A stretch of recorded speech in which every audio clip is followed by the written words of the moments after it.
Shalom Bapak yang kasih dalam Tuhan. Selamat jumpa kembali dalam ibadah online Gereja Rehoboth Jemaat Filia, Minggu 13 Desember 2020. Pada minggu ini kita akan mengambil satu tema, apa yang kita lakukan menjelang Natal. Adapun nats pokok kita terambil dari Yohanes pasal 3 ayat 16 sampai yang ke-18. Kita dengarkan bersama baik-baik ayat ini. Yohanes 3 ayat 16 sampai 18. Karena begitu besar kasih Allah akan dunia ini, sehingga Ia telah mengaruniakan anaknya yang tunggal, supaya setiap orang yang percaya kepadanya tidak binasa, melainkan beroleh hidup yang kekal. Sebab Allah mengutus anaknya ke dalam dunia, bukan untuk menghakimi dunia, melainkan untuk menyelamatkannya oleh Dia. Barang siapa percaya kepadanya, ia tidak akan dihukum. Barang siapa tidak percaya, ia telah berada di bawah hukuman, sebab ia tidak percaya dalam nama anak tunggal Allah. Ini adalah satu ayat sentral dalam Alkitab, Yohanes 3 ayat 16. Banyak ahli Alkitab, teolog mengatakan adalah jantung daripada Alkitab. Yohanes 3 ayat 16. Karena begitu besar kasih Allah akan dunia ini, sehingga Ia telah mengaruniakan anaknya, supaya setiap orang yang percaya kepadanya tidak binasa, melainkan beroleh hidup yang kekal. Saya ulangi lagi, sebab Allah mengutus anaknya ke dalam dunia bukan untuk menghakimi dunia, melainkan untuk menyelamatkannya oleh Dia. Barang siapa percaya kepadanya, ia tidak akan dihukum. Barang siapa tidak percaya, ia telah berada di bawah hukuman, sebab ia tidak percaya dalam nama anak tunggal Allah.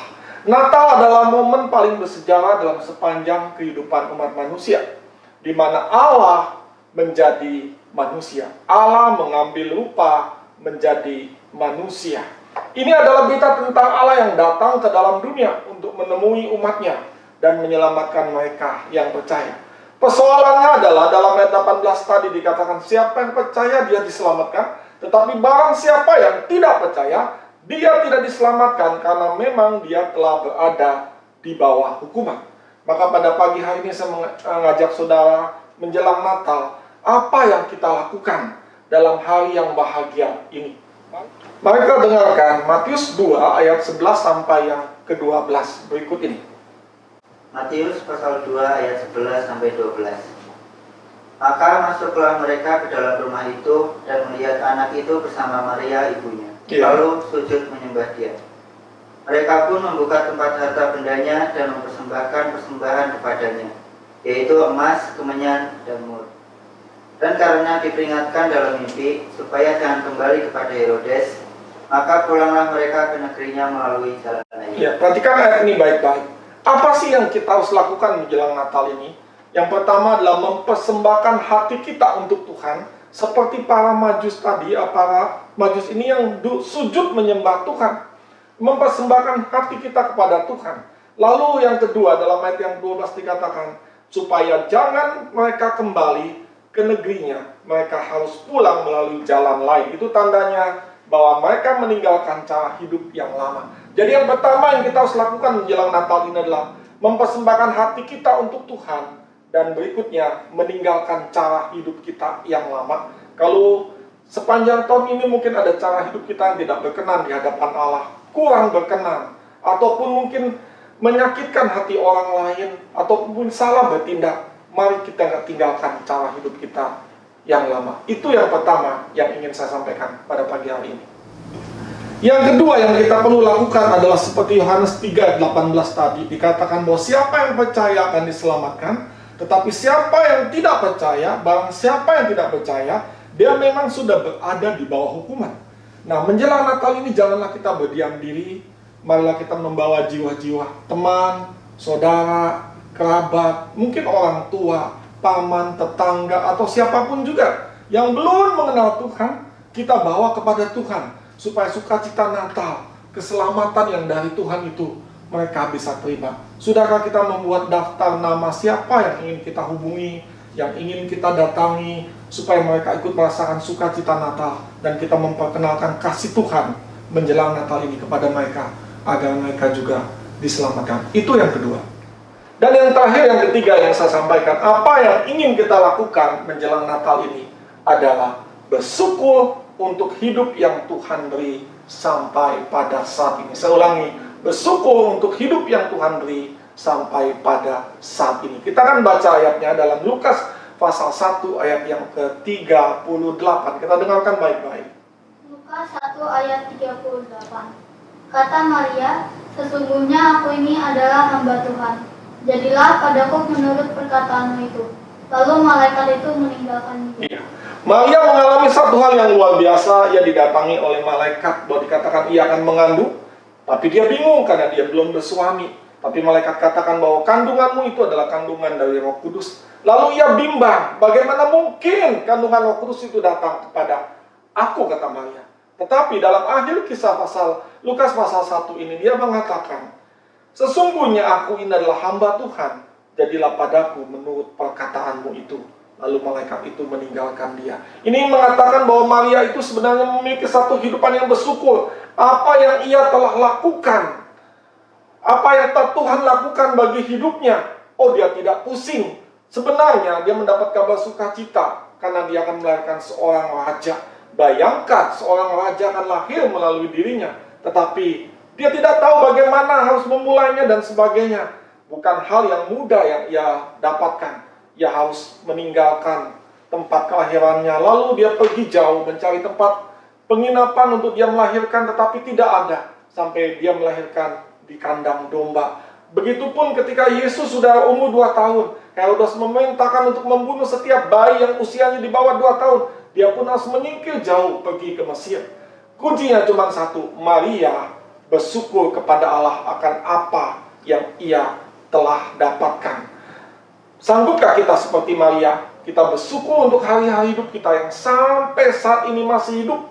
Kita masih bisa bernafas, kita masih bisa bernyanyi, kita masih bisa memuji Tuhan, kita masih bisa melayani, kita masih bisa bersorak-sorai karena Tuhan, kita masih bisa berfellowship dengan saudara-saudara seiman, kita masih bekerja, kita masih diberkati oleh Tuhan, kita masih diberikan kesehatan, diberikan berkat jasmani, diberikan kekuatan, penghiburan, dan sebagainya.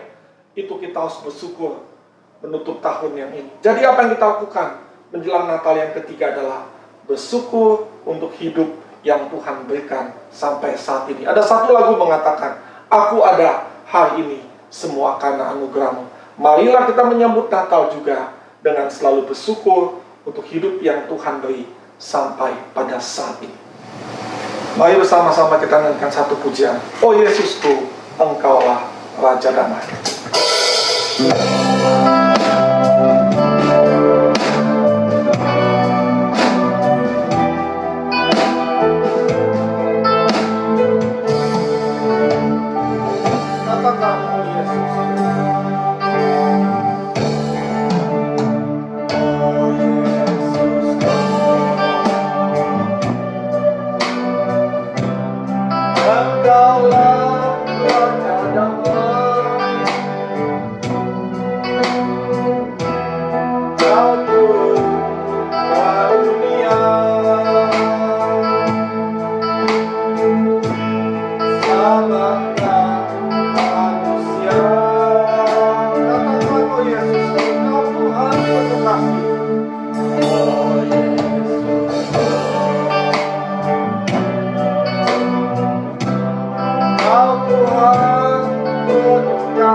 adalah kita mempersembahkan hati kita kepada Tuhan. Kita meninggalkan cara hidup kita yang lama. Itu yang pertama. Dan yang kedua, di atas sekeliling kita adakah orang-orang yang jauh daripada Tuhan, yang belum mengenal nama Yesus Kristus sebagai Tuhan dan Juru Selamat, saudara, kerabat, siapapun. Kalau mereka terbuka hatinya, ajak mereka untuk mengenal Yesus Kristus. Dan yang ketiga, kita harus bersyukur untuk hidup yang Tuhan beri sepanjang tahun ini. Apapun yang pernah kita alami, baik suka ataupun duka, kita tetap dipelihara oleh Tuhan. Siapapun kita yang mendengar firman Allah pagi hari ini, dimanapun kita berada, biarlah firman Allah boleh mengingatkan kita untuk mempersembahkan hati, membawa jiwa, terlebih lagi untuk bersyukur akan hidup yang Tuhan beri menjelang Natal yang akan kita rayakan bersama. Angkat tangan saudara, kita akan pulang menerima berkat daripada Tuhan kita, Yesus Kristus. Saudara-saudara yang kekasih dalam Yesus Kristus, marilah kita mengangkat tangan untuk menerima berkat Allah. Marilah kita mengarahkan hati kita kepada Tuhan dan hadirat-Nya. Maka berkat Allah akan memenuhi hidup kita, berkat Allah akan memenuhi keluarga kita, berkat Allah akan memenuhi kesehatan kita, berkat Allah akan memenuhi pekerjaan kita. Sebab itu, jadilah saluran berkat bagi sesama, jadilah saksi, jadilah terang, milikilah hidup yang berkemenangan dimanapun saudara berada. Dan akhirnya saudara-saudara kekasih, mari kita pulang dengan berkat dari Allah Bapa, kasih karunia dan damai sejahtera dari Tuhan kita Yesus Kristus, dan persekutuan dengan Allah Roh Kudus akan menyertai kita sekalian mulai hari ini sampai Maranatha, Tuhan Yesus datang kembali yang kedua kali. Dengan segala kerendahan hati, kita semua yang mendengar firman ini menerima berkat dari Tuhan kita. Kita semua berkata, amin. Tuhan Yesus memberkati kita semua.